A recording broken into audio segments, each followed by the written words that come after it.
Adrian Field, sitting with Ralph Rucci in the Mercedes-Benz Star Lounge. So Ralph, tell me, you've been selected as the Mercedes-Benz Designer Presents 2009. How do you feel about this distinction? It's a wonderful honor, and it's so comfortable because, A, I adore Mercedes-Benz cars, and I think the relationship that we have, what I do and what they do and how they do it, is a beautiful mix. Plus, I think it's a great conduit after we've been showing for the past year, the past 2 seasons in Paris, to come back to New York and have Mercedes-Benz saying, hi, look. That's great. So can you tell me, what was your inspiration for your upcoming collection? Can you give us a bit of a preview of what we might expect to see on Friday? Yeah, you know, inspiration for me is always an unconscious level, so it would be just throwing out words of conceptual relation. The collection this season is somewhat different from the formula that you have usually seen in the past. We're opening up with these very sculpted shapes, but they look very fresh in silk file. A combination of the techniques that I've always done with, I think, a very Charles Jamesian kind of suggestion to the roundness cutting of the jacket and smallness. And within this whole silk file thing, I've used horsehair and tulle transparency, so you see through the clothes. And then as the collection evolves, they're really just tulle clothes with pieces of wool on top of the tulle. So they're weightless, and they cover you up, but you can actually see through it. And I love the three-dimensional effect of the garment.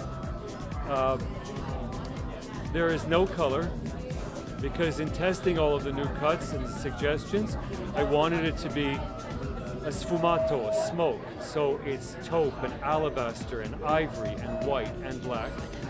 And then probably evening is 99% black because it just feels so right and it feels confident to suggest that to a woman, almost in, I think, strength or strength and empowerment and defiance of where we are politically, because it's a very scary moment, and I've never been politically minded or even this concerned, but I am with this election after the last 8 years that we've experienced, and I'm suggesting evening clothes that are black and powerful and eccentric.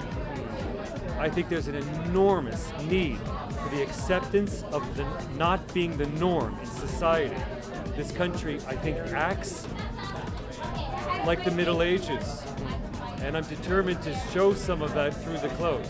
I get a little passionate talking about it. Of course. Many people actually say that fashion is a barometer for what's going on, you know, politically and what's going on in current events. It worked like that. This is the first season that I thought politically. Absolutely. And so, as an icon, can you tell us how did you begin your? Can you tell us how you began your career in the fashion industry? I studied philosophy and literature, and when fashion hit me, I wish Balenciaga were alive. That's the person I wanted to learn from. But I discovered there was a man in New York making clothes that also admired Balenciaga that much, and his name was Halston. And I came to New York only to work for Halston, and I was defiant, and I got myself into Halston. I worked there, and then I left Halston, and I worked many jobs on 7th Avenue just to keep alive.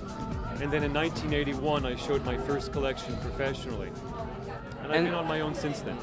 So how have you perceived the fashion industry changing since you've, been in, since you've been working for 20 or 30 years? Acceptance of lower standards and acceptance of not having the eccentricity and the madness to present something that's not just an experiment, but something that can be worn, and it's being experimental. I miss the great journalists that I came to the city knowing, and I miss the underground element that the Warhol group and the Halston Pack brought to fashion. I also miss the idea of taste. It's become really fashionable to think that good taste has something to do with age. And so what advice, lastly, can you give to young aspiring designers who look up to you and who would like to get to your level one day? Meditate, follow your heart, listen to God. An editor has nothing to do with it. You're already on your path. Okay. Great, thank you so much, and stay tuned for exclusive coverage from mythings.com. Thank you so much, Ralph.